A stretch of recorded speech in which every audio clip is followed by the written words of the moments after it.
Hey guys, welcome back. We're back so soon, but we have a couple things to cover before things get started. With me once again is Ron, Hello. our Captain Ron Madden, coach extraordinaire, and also we have Peter's back.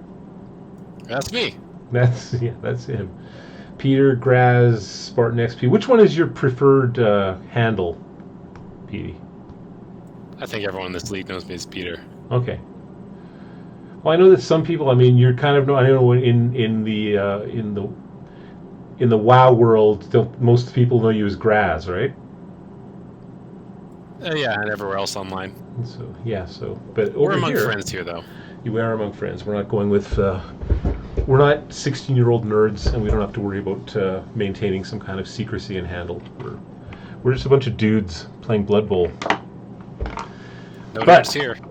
but we thought the day after we recorded our last one, which went up yesterday, it occurred to us that we have a bunch of people accepting tickets, and suddenly a schedule is generated. And now we have a week one to look at, so we thought that would be a good thing to look at. And also, we didn't talk about the playoff format, and I thought that was worth at least explaining at least for the new people, and even some of the people who were last year. It may have been a little bit hazy how the system worked. Last year we did two halves, but with more teams this year. Basically, you can only run a tournament. The only tournament we can use really is the round robin, which is one game against everyone. So the more teams you have, of course, the more games a tournament will be. So with 12 teams, we have 11 games to play, 11 weeks. And having two 11-week tournaments for two halves of a season seemed like much. So that's why we tried the WISN to start things off. Nice little 6-game,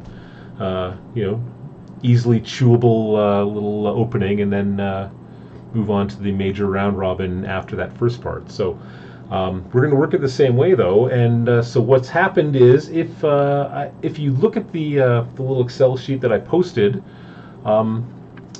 the main thing to look at is the little box where it says playoff standings on the top, and we already have the first half winner now has been named, and that of course is Legend of Quango, who is now guaranteed a playoff spot. We have a blank under second half leader, which will be I guess we'll be putting a name in there probably after week one. Or maybe we'll wait till things spread out a little bit more, because of course after week one we'll have a bunch of teams tied for first. But whoever's in at the end of the season, whoever's in first place for the second half will get that spot, and then the other two spots will go to whichever two teams have the best total points from the first and the second parts of the season. So that is about it. So right now we do have the Goats Who Stare at Men and Dirty Mike and the gang holding those two other spots. One of them could easily be the one to move into that second half leader spot. And if that was to happen, it would be either, I guess, at this point, if things stayed the same and status quo was maintained, it would be one of the Delivery Boys or NSAB and his minions have the next aggregate total. So they would move up into one of those spots. But this will, of course, develop as the season develops. So now that I've run out of moisture in my mouth saying all that, I will get one of you guys to tell us what the first game for us to discuss is. Let's preview this week. Let's give it to Peter. Looks like the first game is a long-awaited matchup: Legend of Quango versus the AI. Yeah. Okay, who's got a prediction there? Is there anything to talk about with this game? AI is going to win 1-2. 2-1. Don't we all wish? I could see Quango setting a new record for scoring in this game. He doesn't need more SPP. Yeah, it could happen. It would be fun to see, because everyone, even the most experienced players, occasionally have an AI game where everything goes wrong for them. So I mean that could happen. That could happen. It would be nice to see, it would be nice to see him slow down. But again, like we talked about last time, he is he already has his spot. He can't take away anyone else's playoff spot at this point. So, he's a force to be reckoned with. He can hurt you, but he can't hurt you as bad as some other teams who are actually fighting for a playoff spot. And who do you think is the most dangerous team, Ron? Out of all that we have listed on Yeah, here, out of everyone in our league, who would you be most concerned with injuries when you're playing against them? that would actually be my week 1 opponent. Metal Gods? You have Metal Gods? What a perfect segue into the second match. Okay, yeah, let's move. I don't think there's much more to say about Quango versus the AI. We'll see you after your first. We'll see you after your first 3 points, Rob. Here's our prediction. I'm predicting a win for Quango. Dale, you're predicting. I'm predicting a win for Quango. And Peter, what are you predicting?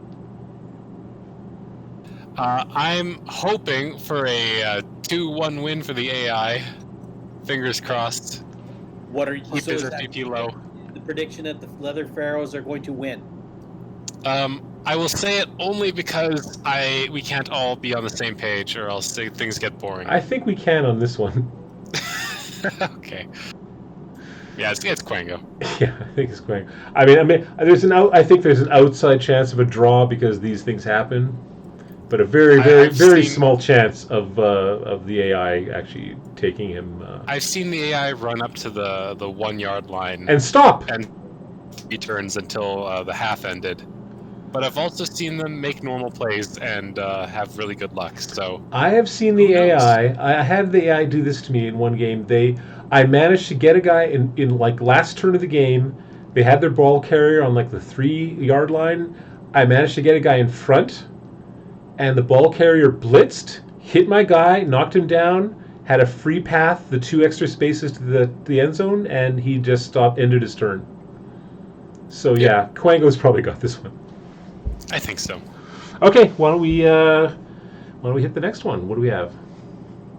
It is the Metal Gods versus the Honey Boys. Oh, that's right. Yeah, And we got a little distracted away. We had just started talking about that. I forgot. As you were saying, the most dangerous team in the league as far as injuries are concerned, and not just because, well, he's got a pylon guy and a few mighty blows spread around the team and a high strength overall, but the difference between him and some of the other teams with a little splattering of mighty blow and a pylon is he's building it as a kill team.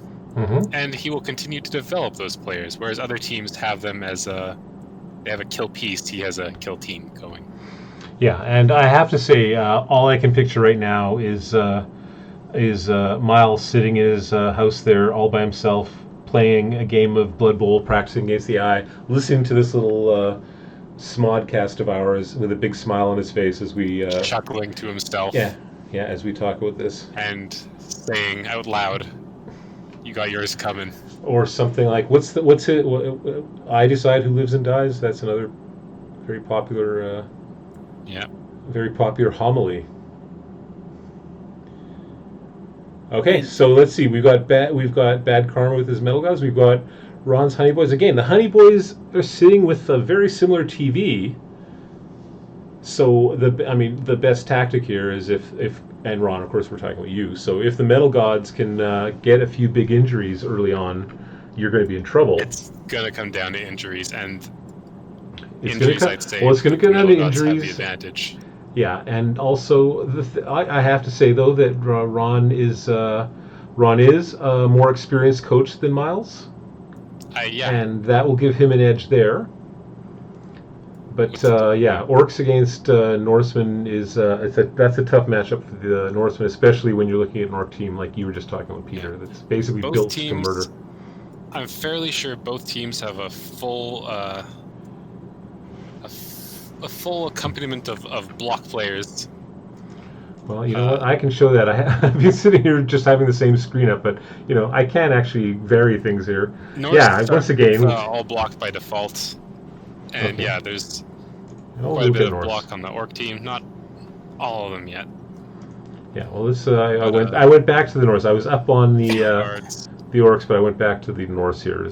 But the big difference, I think, is that across the team, there's a +1 armor on all the Orcs, where there's mostly 8s and a few 9s, whereas Norse have mostly 7s and a few 8s. Well, and that's the thing. Ron is going to have to. He can't go. He can't go noggin to noggin on this one. He's got to play a little more finesse. It's gonna be an agility game played by Ron. Yeah, which is also, but again, not necessarily a great strategy against another team. Bart Harley Jarvis, you're glorious. He does, but what I was going to say was Miles plays a killer orc team that also plays a bit of finesse as well. Mm-hmm. He does have the leading quarterback in the league.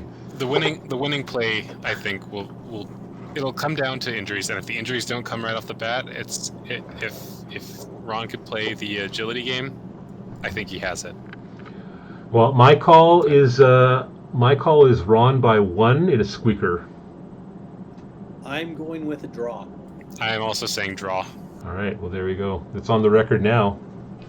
The only thing I have to play it smart on the frenzy game, and if I can use the advantage I have with my Yeti to disrupt his passing game.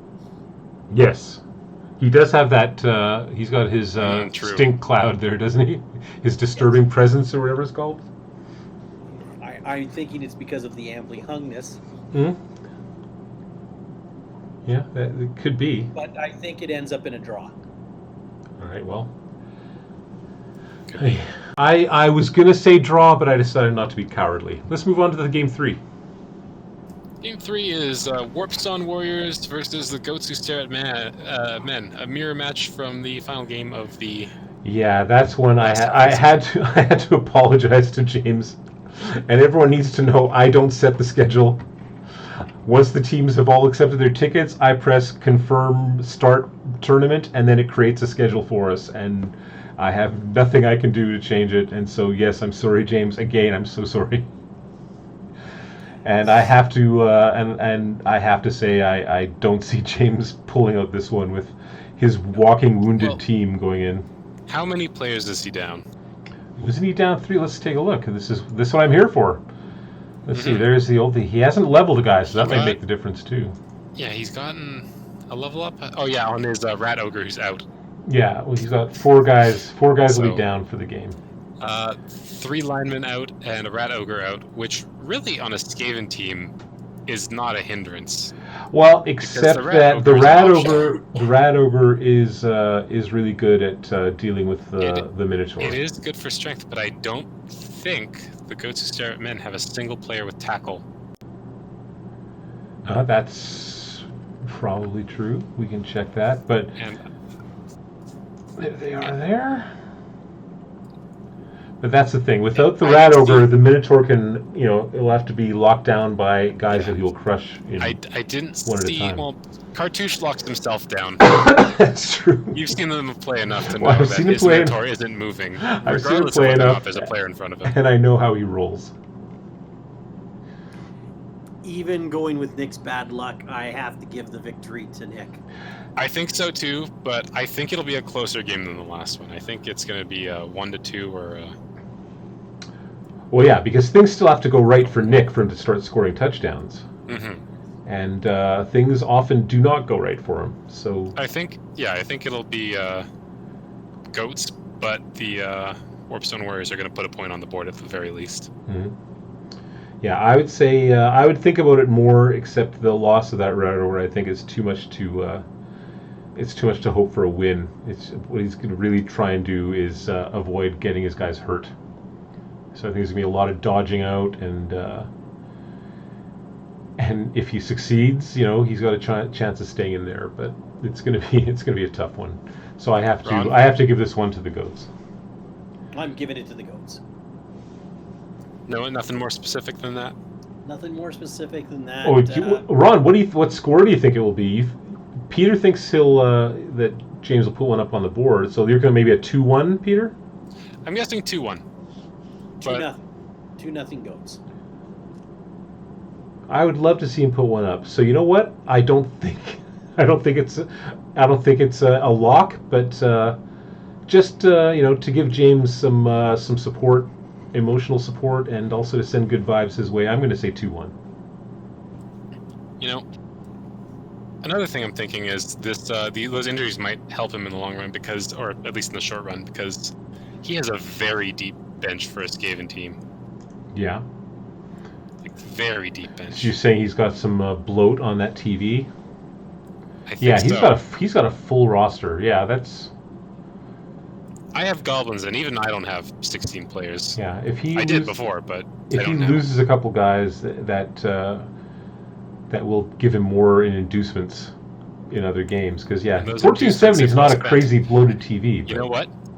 I'm going to make another prediction. Go ahead. If he takes the Halfling Master Chef, and the Halfling Master Chef takes 3 rerolls away from the goats in either half, he will win. Oh boy, okay. Put an asterisk beside that one then, Peter, when you write that one down. Okay, let's move on to the next game. The idea of this, by the way, everyone, is that we're going to try and not go as long on this one. So we're going to keep it going. Peter, what's the next one? The next match is the Khazad Doom Patrol versus Dirty Mike and the Gang. Okay, well, let's get Ron talking about this first. We'll save you for last, Peter. What do you think, Ron?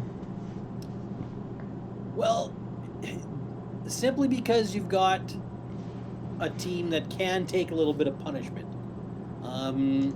It's a classic bash versus finesse, though Peter does have the biggest stick in Dirty Mike. Yeah. There's a lot of mighty blow on the Doom Patrol. They could start knocking out if they could win the attrition. He's got the armor on me, but he's only got 1 more mighty blow than I have. So what does he have? He has 4 mighty blows? Yes. And you have 3, Peter. He has 2 more. Okay. So mighty blow isn't a guarantee of anything. It just makes it a slightly better chance that he will take guys out. Regardless, I'm not going to be playing a bash game anyway. I'm going to stick Dirty Mike where he can stop as many guys as he can. And if there was more tackle on the Doom Patrol, that's right. Then I would. He's got quite a bit, but yeah, I don't know. That's a lot. That's a lot of blockers. They all come with tackle. Yeah. But those blockers are going to get tied up by Peter's team. I believe. I think Peter wins if he goes agility. If he goes. Well, if you've seen my last couple of games, you'll know that I can do that now. If he goes, Dirty Mike must punish the Minotaur because the Minotaur's armor's down. Well, who knows what might happen? I'm not going after that Minotaur. I got claw. I'm going to kill the blockers. I'm gonna say 2-1 victory for Dirty Mike. Okay, 2-1 for Dirty Mike. That's that's reasonable. I'm really thinking about it because I have not planned my predictions. I'm waiting till we talk about it and then deciding on the spot. So I'm almost thinking the same thing where I'm looking at this going. Dane played a pretty good game against me, but no, if Dirty Mike manages to throw one of those little goblins, he'll get past all those dwarves and then just run it in. Those doors aren't very fast. I have not played against Dane in quite a while at this point, and I believe the last time I played against him, you could have still considered him a pretty new coach. And I haven't been able to see many of his matches, or any of his matches, as a matter of fact, because he lives in a weird time zone across the country. Yes, so. Yes. Well, the one thing about Dane is that I don't think Dane plays the game solo, to practice or work on any strategies or anything. He kind of plays the game as they come, and so if we haven't played for 2 months, he might also be a little rusty. Yeah.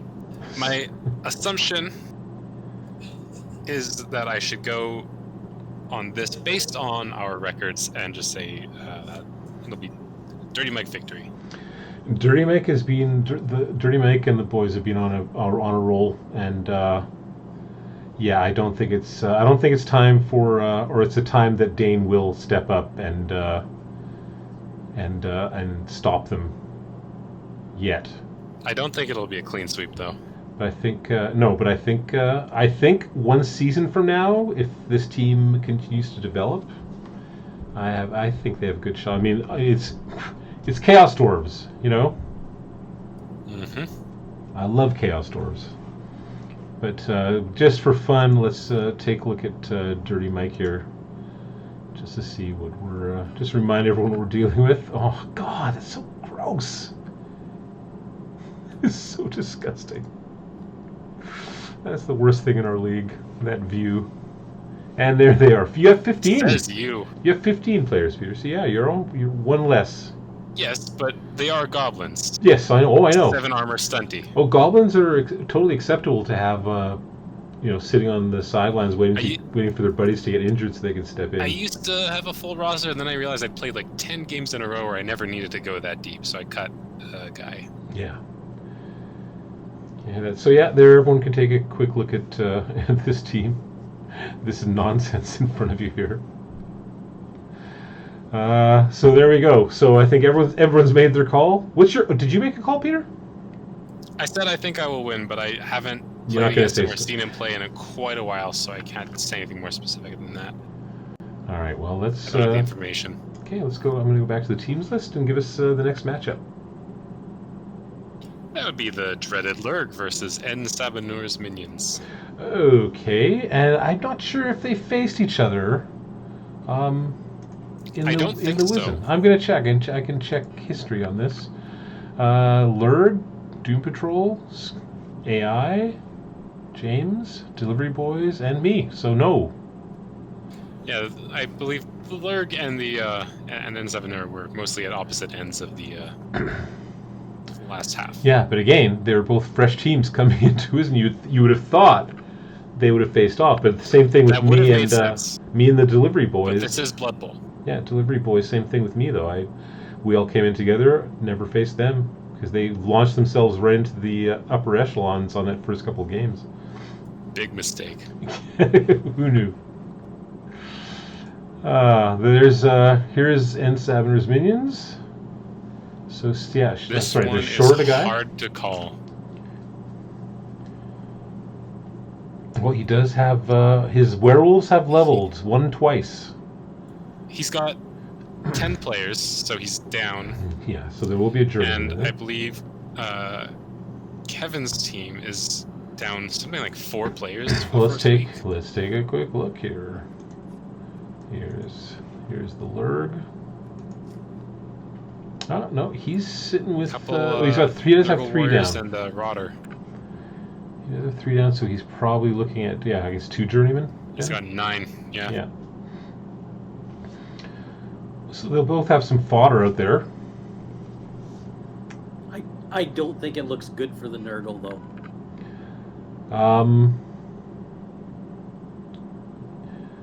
Just because of the loss of it's only one of the players who's down is an experienced player, or is he? No, he's not. Never mind, I was wrong. I thought Jim Rash was level 2, but he's only 1. His Nurgle warriors are his better players. That's true too. Oh, that's right, because the journeymen they'll give him pestigores for journeymen, right? What's the team value difference between them? Something like 300, 400? Well, it's hard to say because let's see. Because on paper, Kevin is looking at. He's going to get 2 Rotters, so something like. He's looking at 1010, so he'd be up to 1090 for the 2 Rotters, right? And Sabanur is going to go up to. He's at 1150. Up by 50k, so 1200. And he's got he's got the one guy. 1190. So 40 more, yeah. So 1190 and 1090. So that's only 100k. Yeah, so that's not going to make up for the Nurgle. That'll get him a Nurgle warrior merc if he wants, but or a couple babes so his guys wake up, or the extra reroll. It's hard to call. Yeah, it's going to be one or the other. He's not going to be spending extra money, that's for sure. So, how did I get off of that page? Derp. And then because werewolves are terrors. That's the thing. Yeah. The werewolves tip what is otherwise a pretty evenly matched game, just by virtue of being so good. Well, here's the thing. That is all true, but we are talking about Kevin here. That's And the thing that makes this whole thing hard. That's right, because Kevin almost always finds a way to win. And again, he's had some trouble with this team in the first half, so that's the thing. But again, he's got a handle on these guys. Some of them have some XP now. The few of them have some more skills. So things are going to start to change. If this is the game, then I think Kevin's got this. But I'm going to call this. I'm going to go out on the limb right here. I'm going to call this one a draw. I am going to go with a win for Mark. Okay, and so Peter, what's your call? I cannot decide. Mm. You know what? Just to make this the most interesting bracket for our predictions, I'm going to go with Kevin. All right, there we go. So, 3 completely different predictions. So exciting! Just what you wanted, Peter. That's right. All right, so that's stated. So what's left? Final match: Delivery Boys versus the Enchanted Florist. Okay, I wasn't sure if there was one more. Disney Boy slap fight. Mm-hmm. Yeah. This is going to be one to watch. It's going to be one to watch, because if we start rolling badly, it's going to be a gong show. Because you're going up against a no reroll Skaven team with only a single gutter runner. Oh, that's right. He's no rerolls. And what's he down? He's down 1. Oh no, but he's not going to be down. He won't have any journeymen. Yeah, he has 11 players and only 1 on the pitch for the next game. Yeah. And you have 2 War Dancers and a Tree Man, so you got a nice so his team value positionals. will stay as is then, won't it? Mm-hmm. So 8, 9, 10. Yeah, there's 11 guys there, so it's at 10-20 right now, and that's where it'll stay. So. And you'll be getting a single journeyman. Will I? Yes, and that'll pump you up by 70k because your linemen are not cheap. That's true. Well, heck, there you go. So he's gonna have some money to play with, and if he takes an extra gutter runner, a merc, and a reroll or 2. Mm-hmm. How much is a gutter runner? Let's check this blueberry. What's his injury? Oh, he's down in armor. That's the thing. I'm looking at this. Of course, I still have to buy my 3rd reroll. That's what I'm saving for now. Otherwise, I think Blueberry would be retired and a new guy would be replacing him because he's got no experience yet. He's just a punching bag. I'm thinking either a star player gutter runner. I don't know how much that would cost, but if it's cheap enough, star player gutter runner and a reroll, or just 2 rerolls and a backup gutter runner. He'd have to dip into his actual money a little bit, but. Which again, I don't know if I know I don't want to do that for a while. It's worth it if he wants to win. That's the thing. If he wants to build the team and focus on that more. Well, that's the thing. He is actually. I mean, he had a good first part. He's in the running right now. So yeah, it might be something to try. Actually, try and win. Can you imagine? I can't. Well, I am going to be trying. But I don't have high expectations right now. Although again, if you guys have some skills now, so it's not going to be as ugly. But yeah, my tree man leveled. Of course, I hoped for doubles with the tree man, but did not get it. So he can now grab you and throw you where he wants, but he still doesn't have block. So that was the last matchup. We and for our predictions. Yeah, I don't have a prediction yet, so I'll go last anyway because it's my team. I am taking Dale to win this game. Oh, okay, that's encouraging. I'm still thinking about it myself. Part of me wants to say draw, but it is a Skaven bullshit team versus an Elven bullshit team, and the score could end up being like 4-6. Who knows? I don't see that happening, but no, but I love your enthusiasm. This game gets nuts with that many speedy players on the pitch. Yeah, that's true. But I'm going to call it a draw, though. I'm not confident enough that I can win, But if I can keep him from winning, then it's a minor victory, and we each get a point. He's who knows? Maybe he decides to play the agility game here. You never know. If he plays the agility game and doesn't try to beat up your guys, which actually, you know what? He could beat up your guys. Maybe that'll play to his advantage. Well, here. my guys are lightly armored, and two Yeah, even lightly more armored. than usual. With one of your guys who'll be on the pitch, down to 6 armor. Two guys, yeah. His, Well, okay, his Blueberry's strength not game in. might work to his advantage here. Although your guys will be able to just walk away at that 4 agility. Yeah. Well, what's your call, Peter? Come on. I'm calling for Blair. He has a habit of getting some interesting picks on the inducements that I never expect. Okay, so we have another one. And, Again, both the ones where we all disagree. Both those, I believe, I'm calling for the draw, right? Yeah. Does that make me a filthy neutral? Could be worse. You could be a filthy night elf. I guess. Not really in this game. There's a lot of filthy elves in this game. I don't know if that's I don't know if that works here.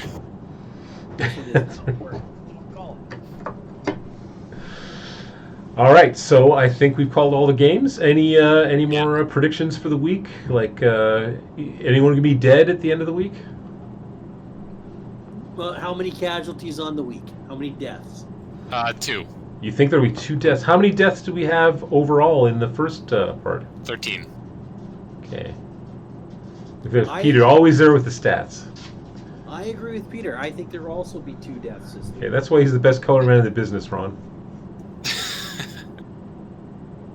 2 deaths, okay. If you'll recall, I noted that number 13 for the fact that it was a 13-way tie among 13 players. Well, let me see. Just this could result in a death. Metal Gods and Honey Boys, God forbid. There could be a death there. Same with the Goats and the Warriors. There could be a death in any number of them. There could be a death in any single one of these games. Oh, I know, but I'm looking at more likely deaths. Oh, true now. So depending on, like, when I look at the Goats and they're playing against Skaven, yeah, they could be a death there. And it's not terribly unlikely that a Honey Boy will perish. Well, like I said, God forbid, but that is one of the more likely death scenarios. And see, I'd usually be in a death scenario, but I'm actually playing a team that's fairly evenly balanced with me, who's as lightly armored as I am. Actually, they've got a little bit better armor, but still. I'm personally expecting to lose a Goblin. Because it is dwarves versus goblins. I'm going to call 2 as well. I'm going to call, 2 deaths. All the damage will be the delivery boys versus the florist. Yeah, there'll be 3 deaths. And we'll blow the curve. All right. Well, anything else to say, you guys? Because I think I'm done. Ron hasn't said his estimate. Ron had. Deaths. I thought Ron. Well, I said 2 as well. Oh, 2? Ron said, so everyone says 2. All right. I'm just hoping none of them are my guys. That we're all hoping that they're none of our own guys. Let's put a pact here together. The 3 of us. Let's hope it's none of our 3 teams' guys. Personally, Jules is kind of like a Meesties. He's lived far too long, and he doesn't enjoy his existence anymore. That's right. He's taken 3 injuries, permanent injuries, and he doesn't need to exist any longer. He wants to rest. He wants to rest. And who's that? Jules? Jules. Existence is pain for a Jules. Existence is pain for him. He's got 39 out of 51. He's a level 4 goblin. All right, so we all predict 2 deaths, but Peter predicts one of them will be Jules. Okay. Yeah. Fair enough. All right, well, that's wrapping up then. We'll keep this, it's too late for it to be short, but it's shorter. So let's call it a day. We will hopefully pick up another one of these after week 1 is done. We can talk about that and then talk about week 2, which for some people will mean more horror, but for others could mean triumph and jubilation. and AI teams. And that's all about. That's what the World of the World of Blood Bowl is all about. Yeah, you've got night elves in my head, Ron. So yeah, for me, Dale, and for go ahead, one of you say me, Ron. And from Ron. and Peter. All right, thanks for hanging out with us. We'll see you guys on the pitch.